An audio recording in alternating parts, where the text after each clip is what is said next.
everyone. Nasa Shore One Residences tayo. And ipapakita ko sa inyo yung na-rent out namin na 3 units. Actually, 3 siya sa 11th floor. Pero yung mapapakita ko na lang is yung dalawa dahil yung isa is may guest na. Ito siya is, explain ko lang sa inyo. Naparent ko siya ng 20,000. So, yung ganitong transaction, it would be ganito siya. Inayos namin yung unit. Budget styling, inayos namin. And then, like yung beige, nilagyan namin siya ng, pininturahan namin siya ng beige. Ito, nagpintura din kami ng beige lang. And then dito rin, nag-accent wall kami ng beige.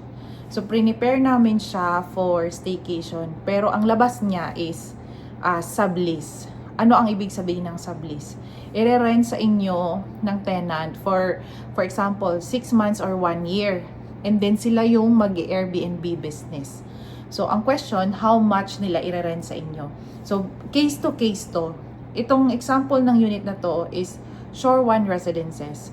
Marami akong naparent dito sa Shore One ng sublease. Unang-una, bakit? Mas gusto nila yung amenities dito. Mas malawak, ipapakita ko sa inyo. And then may slide. And mostly, may direct access sa pool. So parang mas nai-enjoy nila dito. Ito naman sa 11th floor is mostly, kunwari wala na silang makuhang unit sa 2nd floor. Ito yung next option nila. Kaya, ang pinaka-target market mo is yung mga pang Airbnb.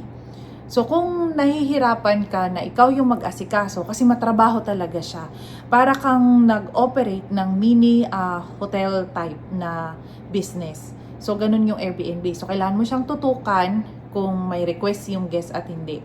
So, ang sa amin, dahil dumami yung handle namin, sabi ko, magbawas kami ng Airbnb. Sabi ko, i-offer natin sila ng sublease. Sila na yung mag-Airbnb. So, nag-agree si owner kasi fix na yung magiging income niya. And then, yung nag-sublease, talagang, yun talaga yung pinaka-focus nila, Airbnb. Kami kasi ang focus namin is may konting Airbnb and then may management. So, lahat na kasi kami lahat. So, ang mangyari, kami lang yung parang umbrella sa taas. Tapos, lahat is collaboration ng mga agent. Sila, malakas ang marketing strategy nila sa Facebook. Pero doon, talagang, tuloy-tuloy, reply. And then, may mga na sila doon, may mga regular customer na sila. Yun yung mga sublease na mga agent. So, itutur ko na kayo kung ano yung mga ginawa namin dito sa unit. Ito. First, naglagay kami ng smart lock. So, pinili nila to dahil, keyless na yung magiging mangyari nila sa guest nila.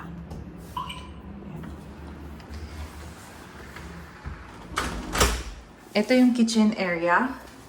In Airbnb ko to before, pero ipa-turn over ko. So, naglagay ako ng mga ganito announcement. So, mapapalitan naman siya. So, kunin na. Pwede silang maglagay dyan ng announcement nila. Tapos, magnet siya. And, nilagyan na namin ng dito rice cooker at saka kettle. So, labas natin to. Design to Yan.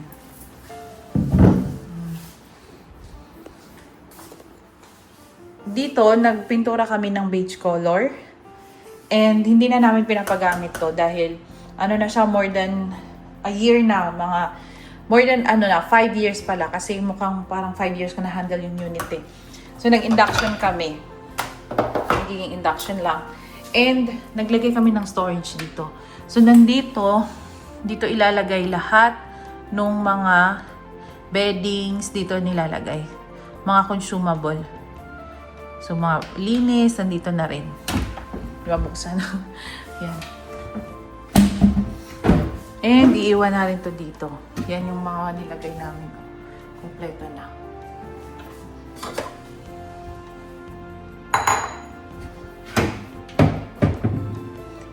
And ito yung pinaka ginawa ko sa bawat Airbnb namin. Naglagay ako ng sariling walis, sariling mop, and sariling vacuum. Dahil minsan ang dami ditong buhok. So, kailangan talaga malinis pag sa Airbnb. And, nakikita niyo yung tiles. Pinare-grout ko siya. Dito lang ang hindi ko na-regrout. Kasi matigas yung grout dito. Kailangan ng machine. So, naghahanap ako ng machine kung ano yung pwede. Yan. Naglagay ako ng towel rack. Importante yung bilid.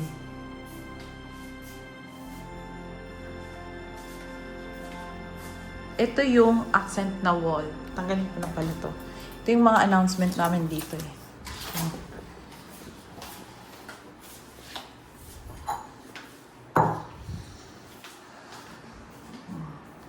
And nilagyan namin siya ng TV. 43 inches na TCL. Ito, dito na rin siya. And siniset up kasi namin yan pagka pina-Airbnb dito. Nilalagyan namin ng plate. Ganyan siya. Sofa. Ito yung pinaint namin. Ito, yun. Nilagyan namin ng mattress protector. Yung unit. Ito, yun. And ito yung amenities dito. Yan. Diba ang ganda? Meron pa dun sa kabilang side. Same din dun sa kabila. Pakita ko yung sa kabila. Dalawang unit to eh.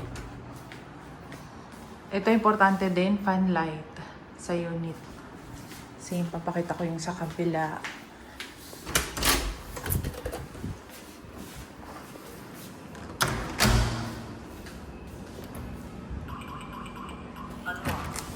$11.31. Same din dito. Yan. Magkapatid kasi yung may-ari nito eh. Doon sa kabila, yung naglagay na kami doon ng hair dryer. Dito, ito yung bago namin eh.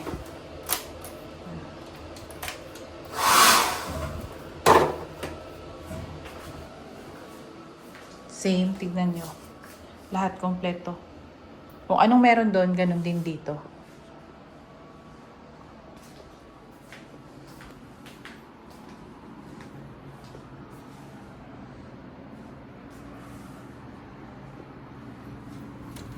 Ito lang kasi meron siyang yan. See? So, yun. Sa mga unit owner na pagod na rin mag-Airbnb and gusto na nilang ipa-long term yung unit nila dito sa Shore Residences, pwede namin kayong hanapan. I-offer namin sa mga kasama namin. For more information po, you can email us at inquiry@talktoteamdale.com. Yun lang. Congrats sa unit owner. At least fix na yung income ninyo. 20,000. And then, ang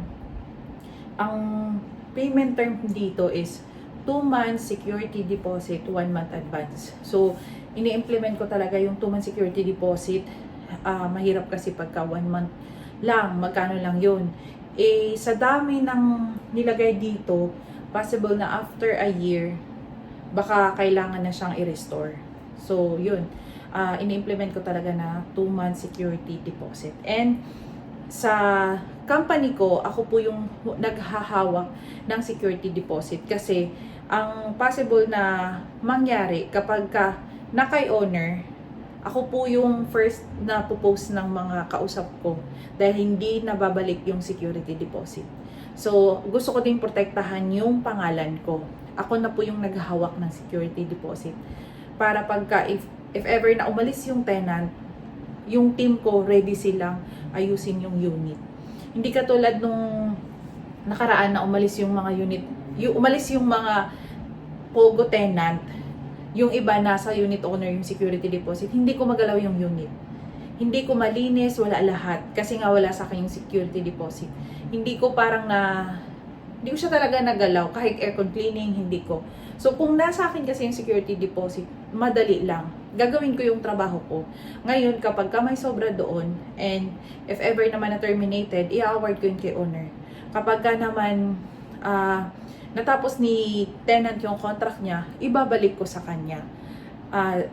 Yan yung pinaka-issue ko talaga kasi ako ang nakaharap sa tenant, ako ang nakaharap sa kliyente. May isang owner kasi ako before na after ng pandemic, 2-month security deposit yun ha. Ang ano niya is 50,000. So 100,000 yung hawak na security deposit. Nung ayaw niya nang ibalik, gumawa na siya ng issue. Nababoy daw yung unit niya, ganun. So sabi ko, ma'am, bakit ka sa akin magagalit? Middle lang po ako. Ngayon, kung gusto nyo po, ipalinis natin lahat or something. Eh may ano pala siya nun, ayaw niyang ibalik yung security deposit. 100K eh, that time. So doon ako nakaisip, kailangan kong protektahan yung pangalan ko. Ako ang nakaharap sa kliyente. So mostly sa Facebook, makikita mo yung mga, madali na kasi ngayon na pinupost ka lang, hindi naman nila alam kung ano yung talagang issue about doon sa taong yon. Ang sa akin lang, ayoko nang ma-issue, ang gusto ko lang is trabaho. So, protektahan ko yung sarili ko, protektahan ko din yung kliyente ko, and protektahan ko rin kayong mga unit owner. So, nandito kami na para alagaan ang unit ninyo, and if ever na wala talaga kayong time, kami, in your behalf, kami po yung gagalaw and gagawin namin yung mga services in behalf sa inyo. Yun. If ever po na gusto ninyong magpa-handle, just email us. Yun lang. And hopefully, magiging okay din lahat. Lately lang yun nung mga napopost. Kasi nga, di ba, nag-move out yung mga Chinese. And then, pero matagal yung talagang isang issue na yun, sobrang tagal yun, mga 4 years ago na. Tingnan nyo, nakapost ako, hanapin nyo, Del Publico. Pero wala sa akin ang security deposit, na kay owner. So wala akong control doon, pero ako yung nakaharap sa kliyente. Kahit anong gawin ko sa owner, hindi niya ibabalik. Diba? So yun lang. Sa mga unit owner, huwag po kayong magsawa na manood ng YouTube ko.